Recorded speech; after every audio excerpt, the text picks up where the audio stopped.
Hello, welcome back to my channel. നമ്മളിന്ന് വീണ്ടും ഒരു ക്രിസ്മസ് സ്പെഷ്യൽ റെസിപ്പിയുമായിട്ടാണ് വന്നിരിക്കുന്നത്. ഇന്ന് നമ്മൾ ഉണ്ടാക്കാൻ പോകുന്നത് നല്ലൊരു ചിക്കൻ മപ്പാസാണ്. അപ്പോൾ നമുക്ക് എങ്ങനെയാണ് നല്ലൊരു ചിക്കൻ മപ്പാസ് ഉണ്ടാക്കുന്നത് എന്ന് നോക്കാം. അതിനായിട്ട് ഞാനിവിടെ ഏകദേശം ഒരു 1/2 കിലോ ചിക്കൻ ഇതുപോലെ നന്നായിട്ട് ക്ലീൻ ചെയ്ത് എടുത്തിട്ടുണ്ട്. ആദ്യം തന്നെ നമുക്കിതൊന്ന് മാരിനേറ്റ് ചെയ്ത് വെക്കാം.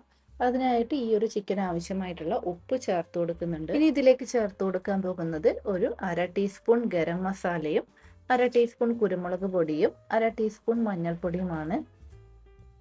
ഇനി ഇത് നമുക്ക് നന്നായിട്ടൊന്ന് മിക്സ് ചെയ്ത് കൊടുക്കാം. ചിക്കൻ മപ്പാസിൽ നമ്മൾ ഒരിക്കലും മുളക് പൊടി ചേർത്ത് കൊടുക്കില്ല.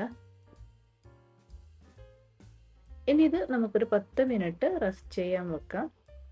അപ്പോൾ ഈ ഒരു സമയം കൊണ്ട് നമുക്ക് ഈ ഒരു കറി ഉണ്ടാക്കാൻ തുടങ്ങാം. അതിനായിട്ട് ആദ്യം തന്നെ 2 ടേബിൾ സ്പൂൺ കോക്കനട്ട് ഓയിൽ ഇതുപോലൊരു ചട്ടി ചൂടാകുമ്പോൾ അതിലേക്ക് ഒഴിച്ചു കൊടുക്കുന്നുണ്ട്. ഇനി ഈ എണ്ണ ചൂടാകുമ്പോൾ അതിലേക്ക് ഒരു 1/2 ടീസ്പൂൺ പെരിഞ്ജീരകമാണ് ചേർത്ത് കൊടുക്കുന്നത്.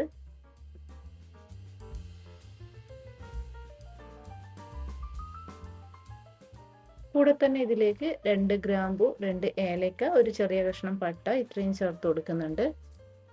ഇനി ഇതെല്ലാം നമുക്കൊന്ന് ചൂടാക്കി എടുക്കാം.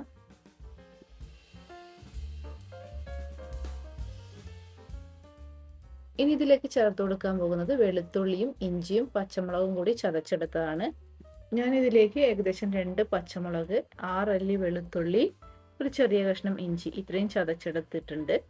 ഇനി ഇതിന്റെ പച്ചക്കുത്തനം മാറുന്നത് വരെ നമുക്കൊന്ന് ചൂടാക്കി എടുക്കാം. ഇനി ഇതിലേക്ക് അടുത്തതായി ചേർത്ത് കൊടുക്കുന്നത് ഒരു 2 സവാള ഇതുപോലെ നീളത്തിലരിഞ്ഞത് ചേർത്ത് കൊടുക്കുന്നുണ്ട്. ഇനി ഈ സവാള നമുക്കൊന്ന് വഴറ്റിയെടുക്കണം. അപ്പോൾ പെട്ടെന്ന് വഴഞ്ഞു കിട്ടാനായിട്ട് ഇതിലേക്ക് കുറച്ച് ഉപ്പ് കൂടി ചേർത്ത് കൊടുക്കുന്നുണ്ട്. എന്നിട്ട് നമുക്കിതൊന്ന് വഴറ്റിയെടുക്കാം. അപ്പോൾ ഇത് സവാള നമ്മൾ വഴറ്റിയെടുത്തിട്ടുണ്ട്. ഇനി ഇതിലേക്ക് മസാലപ്പൊടികൾ ചേർത്ത് കൊടുക്കാം. ഇനി ഇതിലേക്ക് ഒരു 1/4 ടീസ്പൂൺ ഗരം മസാല, 1 ടീസ്പൂൺ കുരുമുളക് പൊടി, ഏകദേശം ഒരു 3 ടീസ്പൂൺ മല്ലിപ്പൊടി ഇത്രയും ചേർത്ത് കൊടുക്കുന്നുണ്ട്.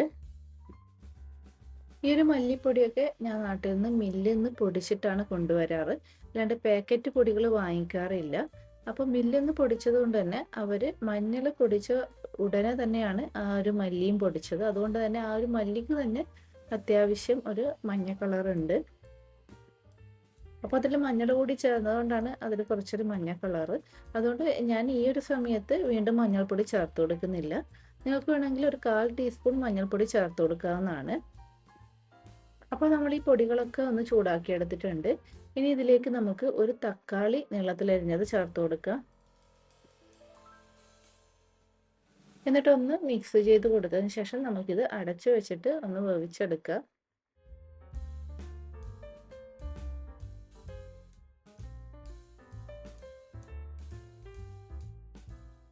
അപ്പോൾ ഇത് തക്കാളിയൊക്കെ നന്നായിട്ട് വെന്തിട്ടുണ്ട്.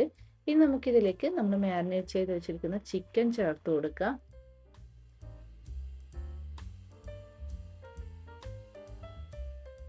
ചിക്കൻ ചേർത്ത് കൊടുത്തതിന് ശേഷം ഹൈ ഫ്ലെയിമിൽ ഇട്ടിട്ട് നമുക്ക് 1 മിനിറ്റ് ഇതുപോലെ ഒന്ന് മിക്സ് ചെയ്ത് കൊടുക്കാം.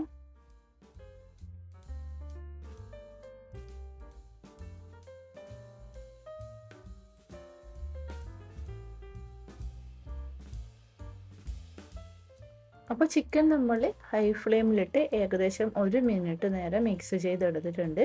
ഇനി നമുക്കിതിലേക്ക് തേങ്ങയുടെ 2ാം പാൽ ചേർത്ത് കൊടുക്കാം. തേങ്ങയുടെ 2ാം പാൽ ഏകദേശം ഒരു 1/2 കപ്പോളം വരും. ഞാൻ ഏകദേശം ഒരു 1/2 തേങ്ങയുടെ തേങ്ങാപ്പാലാണ് എടുത്തിരിക്കുന്നത്. അതായത് ഏകദേശം ഒരു 1 കപ്പ് ചിരകിയ തേങ്ങയുടെ തേങ്ങാപ്പാലാണ് എടുത്തിരിക്കുന്നത്. ഈ ഒരു കറിയിലേക്ക് നമ്മൾ തേങ്ങയുടെ 2ാം പാലും 1ാം പാലും മാത്രമേ ചേർത്ത് കൊടുക്കുന്നുള്ളൂ. വേറെ വെള്ളമൊന്നും എക്സ്ട്രാ ചേർത്ത് കൊടുക്കുന്നില്ല. ഇനി ഇത് നന്നായിട്ടൊന്ന് മിക്സ് ചെയ്ത് ഇതിലേക്ക് ഇനി ആവശ്യത്തിനുള്ള ഉപ്പും കൂടി ചേർത്ത് കൊടുത്ത് നമുക്കിത് അടച്ചു വെച്ച് ഈ ഒരു ചിക്കൻ വേവിച്ചെടുക്കാം.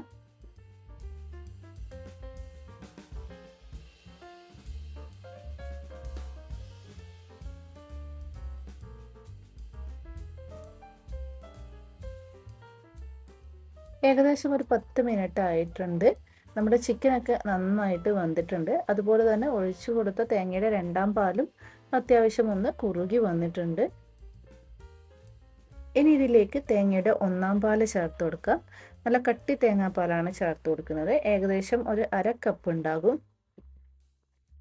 എന്നിട്ട് വീണ്ടും ഒന്ന് മിക്സ് ചെയ്ത് കൊടുക്കാം. ഇനി ഇത് നമ്മൾ തിളപ്പിച്ചെടുക്കാൻ പാടില്ല, കാരണം നല്ല കട്ടിയുള്ള തേങ്ങാപ്പാലായതുകൊണ്ട് തന്നെ ഇത് തിളപ്പിച്ചെടുക്കുമ്പോൾ പിരിഞ്ഞു പോകും. അതുകൊണ്ട് തന്നെ ചിക്കൻ നന്നായിട്ട് വെന്തതിന് ശേഷം മാത്രമേ നമ്മൾ തേങ്ങയുടെ ഒന്നാം പാല് ചേർത്ത് കൊടുക്കാൻ പാടുള്ളൂ. ഇനി ഇതിലേക്ക് അവസാനമായിട്ട് കുറച്ച് കറിവേപ്പില കൂടി ചേർത്ത് കൊടുത്ത് നമുക്കിത് അടച്ചു വെക്കാം. എന്നിട്ട് ഇത് സ്റ്റൗ ഓഫ് ചെയ്യാം. ഇനി നിങ്ങൾക്ക് വേണമെങ്കിൽ ഇതിലേക്ക് അവസാനമായിട്ട് കുറച്ച് ചെറിയ ഉള്ളിയൊക്കെ താളിച്ചൊടിക്കാവുന്നതാണ്. ഞാൻ പക്ഷെ ഇപ്പോൾ ഒന്നും ചെയ്ത് കൊടുക്കുന്നില്ല, ഇത്രേ ചെയ്യുന്നുള്ളൂ. അപ്പോൾ നമ്മുടെ വളരെ ടേസ്റ്റി ആയിട്ടുള്ള ചിക്കൻ മപ്പാസ് ഇവിടെ റെഡി ആയിട്ടുണ്ട്. ഇത് അപ്പം, ഇടിയപ്പം ഇതിൻ്റെയൊക്കെ കൂടെ നല്ല ബെസ്റ്റ് കോമ്പിനേഷനാണ്. അതുമാത്രമല്ല നമ്മുടെ ജീര റൈസിൻ്റെ കൂടെ ആയാലും നല്ല ബെസ്റ്റ് കോമ്പിനേഷനാണ്.